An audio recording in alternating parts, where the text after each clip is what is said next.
ये तो बहुत बुरा लगता है। मैं जैसे ही कानपुर से ट्रेन वगैरह में सफ़र करता हूँ, लोगों बीच में बैठ के जाता हूँ तो चर्चा करते हुए जाता हूँ। कानपुर की पहचान जो थी वो कानपुर के मिलों से थी। कानपुर के एनटीसी बीआईसी टेक्सटाइल की जो बंद गया। अब आज के समय में वहाँ पे तो कब्रिस्तान हो गया है।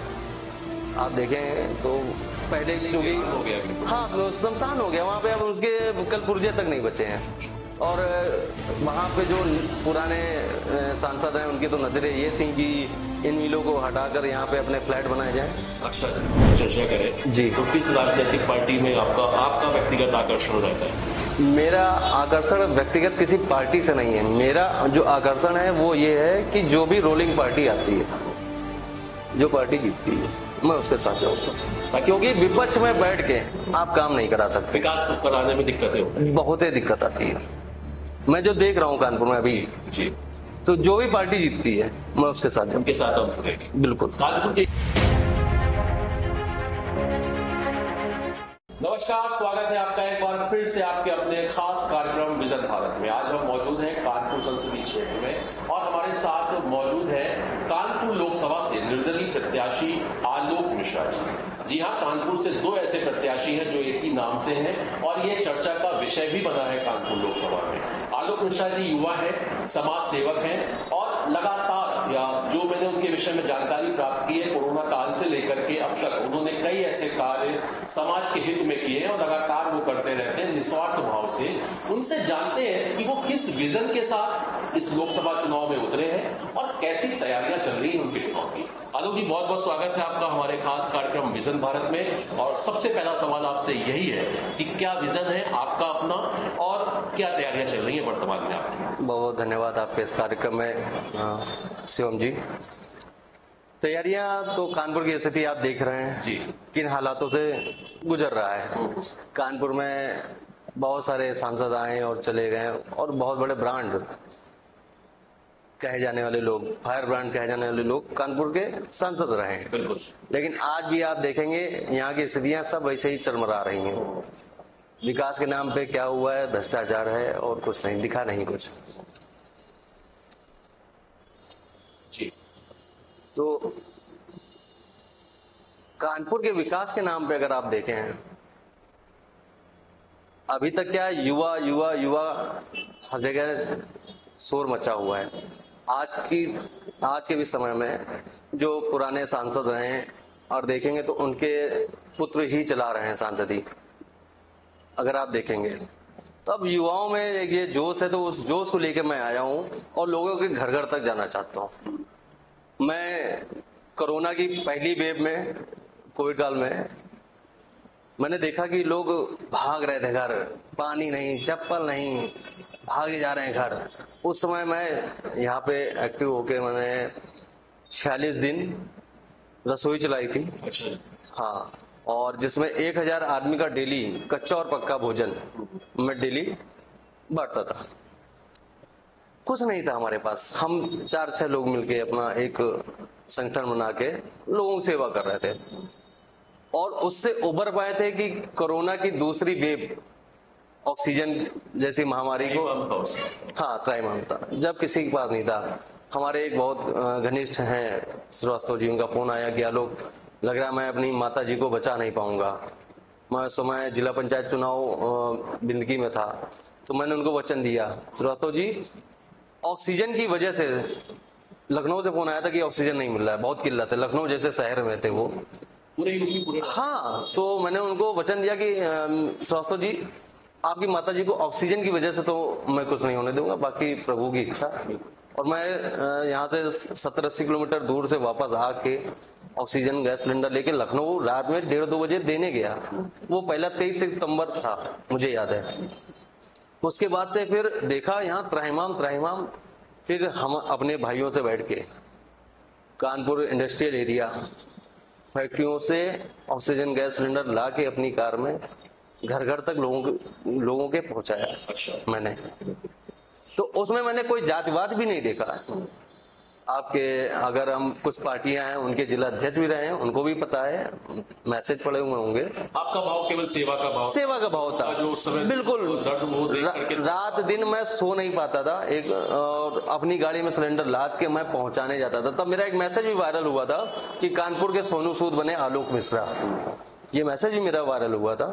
तो मैं निस्वार्थ सेवा करता चला आ रहा हूँ और अभी तक 18 बार मैं ब्लड डोनेट कर चुका हूँ अच्छा। स्वयं। और एक संस्था है हमारी दानवीर करके, हम लोग निःशुल्क जाके रक्तदान करके आते हैं। और क्या यही कारण रहा आपका राजनीति में कूदने का कि जब लोगों का लोगों के बीच जब आप गए, जब आपने उनको चीजों को देखा, महसूस किया जी, क्या वही से प्रेरणा मिली कि यहाँ से अब कुछ किया? बिल्कुल बिल्कुल बिल्कुल। जब पावर होती है तो वो चीजें और आसान हो जाती है। बिल्कुल बिल्कुल। जब ऑक्सीजन की कमी थी तो मुझे लगा कि बताइए ऑक्सीजन की इतनी कमी हो रही है, आए दिन हाईवे बन रहा है, वो तो जरूरी है विकास के लिए भी, मानता हूँ, लेकिन वृक्ष अगर यहाँ काटे गए तो कहीं तो रोपण भी किए जाने चाहिए। उसको लेके भी मैंने एक मुहिम चलाई थी उसी समय। तो मैं देखता था जब मुहिम चलाने के नाम पे कि लोगों से कहता था कि भाई वृक्ष कैसे मिलेंगे, तो सुनता था फलाने नेताजी के पास चले जाओ, फलाने विधायक जी के पास चले जाओ, फलाने सांसद जी के पास चले जाओ। मैं एकदम निष्क्रिय था, फिर भी मैं कोशिश करता था कि हाँ नेताजी मिल जाए, हो जाए। मैंने कोशिश किया, लेकिन क्या अगर कहें कि पार्टियों के पार्षद से लेकर राष्ट्रपति तक कोविंद जी थे यहाँ से कानपुर में, लेकिन हेल्प क्या हुई है, हम निष्क्रिय रहे। व्यक्तिगत तौर पे करनी पड़ी चीजें, व्यक्तिगत तौर पे करना पड़ा। बहुत बड़े बड़े धुरंधर हैं आपके साथ कानपुर मरे, कानपुर मैदान, चुनावी मैदान में रमेश अवस्थी बीजेपी से हैं, आप ही के नामा राशि कांग्रेस से आलोक जी जी जी जी, चर्चा का विषय भी है। बिल्कुल बिल्कुल बिल्कुल। आपका भी नाम आलोक मिश्रा है, कुछ लोग आपसे विपरीत बातें भी कर रहे होंगे। जी जी जी जी जी, दोनों के सेम है, कई ऐसी नाम भी सेम है। मेरी जो धर्म पत्नी है उनका भी नाम वंदना मिश्रा है। अच्छा जी। तो अब लोग तो आज भी अभी सुबह कह रहे थे कि आपकी पत्नी का, तुमने कहा, अब मुझे जो लोग जानते हैं वो जनसेवा के नाम से ही जानते हैं, जो हमारे लोग। आलोक मिश्रा जी की जो कांग्रेस से खड़े, उनकी धर्मपत्नी का नाम वंदना मिश्रा। हाँ, उनकी भी पत्नी जी का। अच्छा अच्छा। तो मतलब ये चीज जो आपके सामने आई, इसका कुछ आपके पास? मुझे तो ऐसा लग रहा है कि मेरा वोट काटने के लिए कांग्रेस ने खड़ा कर दिया होगा कैंडिडेट। अच्छा, मतलब कांग्रेस ने आपका वोट काटने के लिए? हाँ, मुझे ऐसा लग रहा है, क्योंकि मैं आज से नहीं कह रहा हूँ, मैंने 8 महीने पहले एक पोस्ट डाला था कि कानपुर से हमारे कमलेश चाचा, उन्होंने पोस्ट डाला था कि कानपुर से इस बार आलोक मिश्रा लड़ेंगे। तो हमें तो ऐसा कुछ पता भी नहीं था कि उनको मिलने वाला है। हाँ, वो और रहेगा जो दूसरे आलोक मिश्रा, उनका तो जो नाम है आप कैसे जानते हैं? डीपीएस के नाम से जानते हैं। उनका डीपीएस का अपना ऐड होता है, स्कूल के ऐड की वजह से लोग उनको जानते हैं, ना कि राजनीति। इतने शायद 2 बार वो हारे, 1 बार उनकी पत्नी हारी है। चुनाव तो हाँ, लड़ते रहते हैं, लेकिन शायद मुझे नहीं लगता है कि इतना लोगों के बीच में कभी रहे होंगे। आलोक जी, चूंकि ये भी शुरुआत है आपके राजनीतिक सफर की, और एक बड़ा चुनाव है, लोकसभा का चुनाव, एक बड़ा चुनाव है, सांसदीय का चुनाव जी, कैसे फेस कर पाएंगे? क्योंकि राजनीति तो आज की नकारात्मक रूप से पूरी तरह से लोग ग्रसित हैं, खासतौर से युवा हैं आप, तो मतलब एक पॉजिटिविटी और निगेटिविटी का कभी मेल नहीं हो सकता। बिल्कुल, आप सही कह रहे हैं। आती है आपके दिमाग में? नहीं, मेरे दिमाग में बिल्कुल नहीं आती, और मैं जहां जहां जाता हूं मुझे इतना अपार स्नेह मिलता है, मुझे ये स्नेह देके मैं अपना खाना पीना सब भूल जाता हूँ। आप सोच नहीं सकते। अच्छा रहा आपका? बहुत अच्छा अनुभव है। मैं सुबह निकल लेता हूँ 6 बजे, घर छोड़ देता हूँ और अपने इष्ट मित्रों को फोन करता हूँ, कहाँ है भाई, मैं आ रहा हूँ आपके यहाँ 1 कप चाय पीने। इस बहाने जाके फिर उनके माध्यम से उनके मोहल्ले में घर घर में जाके बैठ के बात करता हूँ। तो जो लोग हमारे जहाँ उठता बैठता हूँ वो लोग शाबाशी देते हैं कि चलो कम से कम कोई युवा तो आया आगे। आपको लगता है ऐसा कि कानपुर शहर का नाम जो है एक समय पे औद्योगिक नगरी के नाम से जाना, एशिया का ईस्ट का मैनचेस्टर कहा जाता है, और माँ गंगा भी यहाँ पर विराजमान जी जी जी। और आज जो कानपुर शहर की पहचान है, वो लोग कहते हैं कानपुर शहर, बोले अच्छा वही जहाँ गंदगी बहुत ज्यादा रहती है, वहाँ वही जो जहाँ की सड़कें आज भी टूटी है और गड्ढे ज्यादा, सड़कें कम है। तो ये जो पहचान बनती जा रही है कानपुर शहर की, बनी गई है, और आए दिन जो है पेपर भी इसको और न्यूज के माध्यम से भी हमको जानकारी मिलती है क्या हालात हो गए। जी जी, कैसा लगता है सब देख कर? सुन के तो बहुत बुरा लगता है। मैं जैसे ही कानपुर से ट्रेन वगैरह में सफर करता हूँ, लोगों के बीच में बैठ के जाता हूँ तो चर्चा करते हुए जाता हूँ। कानपुर की पहचान जो थी वो कानपुर के मिलों से थी। कानपुर के एनटीसी बीआईसी टेक्सटाइल की जो हाँ बंद गया, अब आज के समय में वहां पे तो कब्रिस्तान हो गया है। आप देखें तो पहले चूंकि हाँ शमशान हो गया वहां पे, अब उसके कल पुर्जे तक नहीं बचे हैं। और वहां पे जो पुराने सांसद हैं उनकी तो नजरें ये थी कि इन मिलों को हटाकर यहाँ पे अपने फ्लैट बनाए जाएं। अच्छा जी। कहीं ना कहीं ये भी उनकी नजर थी, लेकिन वो शायद सरकार बदली तो कुछ नाकामियां उनके हाथ में आई, उसका सामना करना पड़ा। और कानपुर में बहुत बड़ा ग्रीन पार्क स्टेडियम आपने सुना होगा। कानपुर में अपने आप में बहुत बड़ी पहचान है, और आज जो मिलों का हाल हुआ है वही आज ग्रीन पार्क का भी हो रहा है। आप देखते जाइए, कानपुर ग्रीन पार्क एक लंबा अरसा हो गया जो अभी कोई भी क्रिकेट नहीं हो रहा है। आप खुद देख रहे हैं, लीग चल रही है, इंडियन प्रीमियर लीग चल रही है, देख लीजिए ना, आईपीएल चल रहा लगातार है, मैच इकाना में हो रहा है उसी जगह, और कानपुर का क्या है। और जबकि कानपुर से बड़े बड़े लीडर प्रदेश में भी हैं, लीड करते हैं। राजीव शुक्ला जी जैसा नाम कानपुर के जो अध्यक्ष रहे हैं, ये मतलब वजह क्या है इसका? यहाँ केवल नाम बनाने के लिए लोग करते हैं, सिर्फ नाम। और जब एक बार एक मुकाम पे पहुंच गए तो सब भूल जाते हैं। और कानपुर की गंगा जी की आपने बात की, माँ गंगा, और हमारे समझ से गंगा जी के माँ गंगा जी के नाम पे इतना फंड आता होगा। नमामि गंगे शायद परियोजना कितनी बड़ी परियोजना है, आप देख ही रहे हैं। अभी भी नाला बह रहा है, पानी गिर रहा है, खैर का पानी जा रहा है, इसमें कोई शक नहीं है। पहली बात, उसको साफ सफाई रखने के लिए खाली मैं ये नहीं मानता हूँ कि नाला ही जिम्मेदार है, हम आप भी हैं। हम लोग गंगा किनारे जाते हैं, आप चले ये भैरव घाट जाके देखिए। अभी हमारी एक संस्था है, पिछले रविवार को उन्होंने साफ सफाई की है। वहां पे दारू की बोतल, मसाले की बोतल, लोग वहां बैठ के ये अड्डा बना रहे हैं। ये तो सरकार तो धर्म वाली सरकार है, मंदिर वाली सरकार है। आप चले जाइए भैरव घाट देख लीजिए जाके ना, क्या हाल है वहां का। और भैरव घाट क्या, किसी भी घाट चले जाइए, गंगा घाट तो कहीं भी जाइए आप, कहीं भी चले जाइए। जैसे ना कि एक लाइसेंस मिल गया है कि गंगा घाट चलो, वहां चले आराम से, वातावरण है, कोई रोक टोक नहीं होगी और पूरा आनंद लिया जाएगा। तो इस समय गंगा जी के नाम पे तो पैसा सिर्फ आ रहा है, जा कहाँ रहा है ये पता नहीं है। एक थे ठेकेदार, उन्होंने मुझसे बोला था कि अगर आपको मौका मिले तो एक बार नमामि गंगे परियोजना में अपनी गाड़ियां लगवाइए। हमने क्यों, बोले अगर कोई काम मिल जाए तो बहुत अच्छा है। हमने कहा ऐसा क्यों, कहते हैं उसमें एक बार गंगा जी आती है और फिर बढ़ के चली जाएंगी, फिर बराबर हो जाता है, फिर आपको टेंडर मिल जाएगा, आपको 4 पैसे और मिल जाएंगे। मतलब इसको इन लोगों ने व्यापार बना लिया, उस नजर से उसमें उसको देख रहे हैं। तो मुझे सुन के बहुत बुरा लगा कि मतलब गंगा माँ के नाम पे इतना पैसा आ रहा है, गंदगी इतनी है, आप किसी भी घाट में चले जाइए। तो इसमें तो खैर हमें खुद, जब तक हम नहीं तैयार होके जाएंगे कि नहीं माँ गंगा के पास गए, तो ऐसा कोई काम ना करें।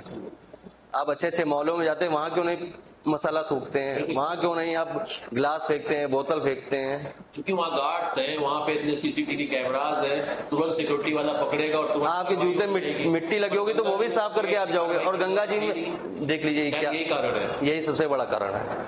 तो गंगा जी का तो नाम, लोग उसको अयासी का अड्डा, वो स्विमिंग पूल बना रहा है और राजनीति अखाड़ा बन गया है वो, बिल्कुल। इसमें कुछ आपका प्लानिंग भविष्य में? हाँ, प्लानिंग है, बातचीत चल रही है। अच्छा, अभी प्लान बन जाएगा तो उस पर एक अच्छा सा आपको देंगे। आलोक जी, मैं जानना चाहता हूँ और खासतौर से कानपुर की जनता को भी आप बताइए कि अगर कानपुर की जनता आप पर विश्वास करती है जी, कुछ ऐसी परियोजनाएं, कुछ ऐसी योजनाएं, कुछ ऐसे कंसेप्ट जो आपने अपने दिमाग से, अपने विवेक से सोचे हो, जो और लोग शायद ना सोच रहे हो, जो जनता को आप बताना चाहें? जी, मैंने जो अपने कानपुर नगर है इसके बारे में सोचा। जैसे कानपुर के नगर निगम है, नगर निगम के तहत बहुत सारी बारात शालाएं हैं, आज उन पर कब्जा है। तो मेरा ये मानना है कि मैं आने वाले समय पे कानपुर में 21 बारात शालाएं, ऐसी बारात शालाएं बनाऊंगा जिन्हें 1 रुपए में गरीब कन्याओं के लिए, क्योंकि गरीब कन्या आज एक भी, किसी भी कन्या के लिए आप विवाह करने जाते तो 2-2.5 लाख रुपए से नीचे नहीं है। बहुत छोटी सी बात है, बिल्कुल सही बात, आम बात है। तो मिनिमम होना ही होता है। शादी के बाद उस पिता से पूछे जो एक प्राइवेट सेक्टर से, गरीब घर से आता है, क्योंकि दिखावे की दुनिया है, वो सब कुछ बेच के लगा देता है। तो 1 रुपए में मैं चाह रहा हूँ कि ऐसी बारात साला दूं। 21 बारात साला का प्लान है हमारा, पूरे कानपुर लोकसभा 5 विधानसभाओं का। ओके, ठीक है। एक ये प्लान हमारा है। दूसरा प्लान हमारा ये है कि अपने 5 विधानसभाओं में एक मिनी स्टेडियम, एक स्टेडियम 5 विधानसभाओं में, ताकि जो हमारे आज की नई युवा पीढ़ी है, आज दिन भर मोबाइल में रहते हैं। लोग कहते हैं दिन भर मोबाइल में लगा, क्यों लगा? अरे उसको मौका भी तो मिले। आप हो सकता है पहले क्रिकेट खेलने जाते थे, प्लाट पड़े होते थे, प्लाटों में खेलते थे, पार्कों में खेलते थे। आज पार्कों में भी कब्जा है और प्लाटों में भी मकान बन गए, जगह ही नहीं बची। तो बच्चों के पास है कहाँ खेलने के लिए जगह, तो बेचारे मोबाइल चला रहे हैं। तो एक मिनी स्टेडियम, 5 स्टेडियम अपनी 5 विधानसभा में चाह रहे हैं, ताकि नए युवा बच्चे उसमें जाएं और उनको कुछ हो सकता है प्रतिभा हासिल हो जाए, क्योंकि कानपुर से कुलदीप यादव भी तो नाम कमा रहे हैं ना। तो हमारा इस वजह से कुछ और ये योगदान है कि ये हो जाए। और कानपुर की जैसे सीवर की ये जल निकासी की बहुत बड़ी समस्या है, तो हम देखते हैं लोहे की ये लोग डालते हैं पाइप, वो आए दिन लीकेज होती है, जंग लग गई, फिर ये होता है कि सड़ गई और उसका हो गया। हाँ, ड्रेनेज सिस्टम उसका सही नहीं है। तो ये भी प्लान है हमारा कि इसको लेके कि इस लोहे की जगह स्टील का काम होना चाहिए, जैसे विदेशों में होता है। और मीडिया बंधुओं के लिए एक बहुत अच्छा मैंने प्लान किया है कि अपनी 5 विधानसभाओं में 20 से 25 रेस्ट सेंटर खोल दें, क्योंकि आप लोग गर्मी जाड़ा बरसात में दौड़ते भागते हैं, उनके लिए एक रेस्ट सेंटर है और दोपहर का भोजन उनका निःशुल्क रहे। मतलब ये आपकी 4-5 अपने, हाँ, ये हमारे खुद के अपने, हाँ। और जानवरों के लिए है कि अब कानपुर में अगर कहीं किसी जीव को कोई छो जाता है तो लोग फोन किया करते हैं, फोन उठता नहीं, फोन उठ जाता है कोई आता नहीं। कुछ एनजीओ हैं वो लोग फिर भी कितना करेंगे, सही बात। तो उनके लिए मैंने प्लान किया है कि कम से कम 20 ऐसा दल बना के गाड़ियों से सुबह से लेके रात तक ऐसा एक दल रहे, जो कहीं से फोन आया वो तुरंत जाके मौके पे जाके पूरा ट्रीटमेंट करे जानवरों का, ताकि उनको उपचार मिल सके। हाँ, उपचार मिल सके। बहुत अच्छी बात। तो ये जानवर, एक चीज और मैं जानना चाह रहा था आपसे कि भारतीय जनता पार्टी कह रही है, खासतौर से मोदी जी बोल रहे हैं अब की बार 400 पार जी। अखिलेश यादव और राहुल गांधी का बीच गठबंधन चल रहा है, इंडिया गठबंधन से प्रत्याशी आप लोग खुश रहिए, आपके दामाद अच्छी है जी। और निर्दलीय रहने से काम, तो आप चुनाव अगर लड़ भी रहे हैं जी, हो सकता है आप जीत भी जाए जी। तो भविष्य की क्या प्लानिंग है पार्टी को लेकर के, अगर हम आपसे चर्चा करें जी, तो किस राजनीतिक पार्टी में आपका व्यक्तिगत आकर्षण रहता है? मेरा आकर्षण व्यक्तिगत किसी पार्टी से नहीं है। मेरा जो आकर्षण है वो ये है कि जो भी रोलिंग पार्टी आती है, जो पार्टी जीतती है, मैं उसके साथ जाऊंगा, क्योंकि विपक्ष में बैठ के आप काम नहीं करा सकते। विकास कराने में दिक्कतें होती, बहुत ही दिक्कत आती है।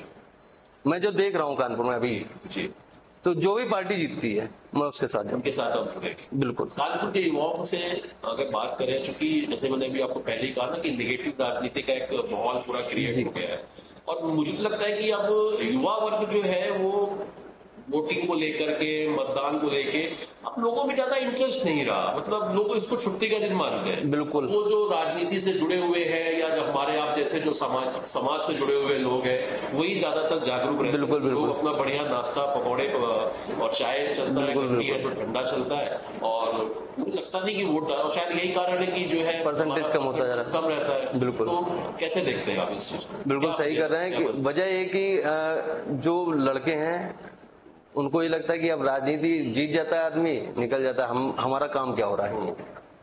आज की डेट में आपको अपने मोहल्ले का कार्य कोई कराना है किसी विधायक निधि से, तो आपको पहले क्षेत्रीय नेता पकड़ना पड़ेगा, फिर वो नेता वहां लेकर जाएगा, फिर वो वहां पे किसी नेता से कहेगा, फिर वो नेताजी मेन जगह लेके जाएंगे, तो 3 स्टेप में काम हो जाए। फिर आदमी को लगता कि मैं वहां तक 4 बार गया, काम हुआ नहीं, तो कहता क्या करना, वोट ही नहीं देना, ये सोच के कहता रहे ठीक, भविष्य के लिए सही नहीं है, ये सही नहीं है।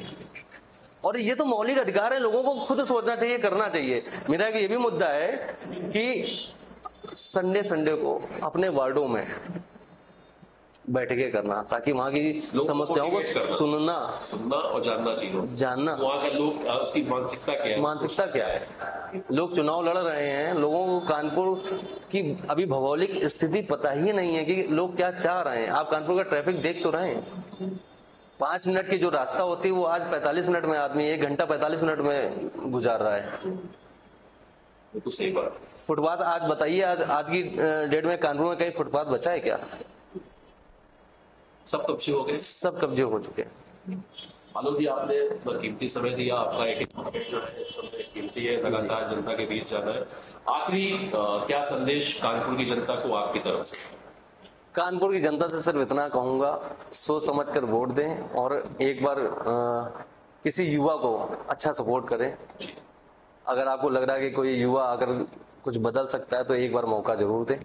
बस इतना ही कहना चाहता हूँ। बहुत बहुत धन्यवाद आलोक जी। तो आप थे कानपुर लोकसभा से निर्दलीय प्रत्याशी आलोक मिश्रा जी, जो बड़ी बेबाकी से हमारे सभी सवालों के जवाब दे रहे थे और उनको पूरा आत्मविश्वास है अपनी समाज सेवा के ऊपर और अपने ऊपर, अपने इष्ट के ऊपर कि वो जनता के बीच जाएंगे और जो भी उन्होंने अपना मैनिफेस्टो तैयार किया वो जनता के सामने प्रस्तुत करेंगे और उनको उम्मीद है कि वो चुनाव भी जीतेंगे। लेकिन फिलहाल ये तो भविष्य तय करेगा कि कौन जीतेगा और कौन हारेगा। लेकिन आपसे जरूर कहना चाहेंगे कि आप अपना मतदान करने जरूर जाए, क्योंकि आपका एक एक वोट देश के नव निर्माण के लिए बहुत जरूरी है। फिर मुलाकात होगी किसी और मेहमान के साथ, तब तक के लिए दीजिए इजाजत। नमस्कार। विजन भारत, खोज यथार्थ की। जनमत न्यूज, हम आपके साथ। This program created by Shivoham entertainment and media creation. Print media partner Lok Jansandesh. Digital media partner next Monday.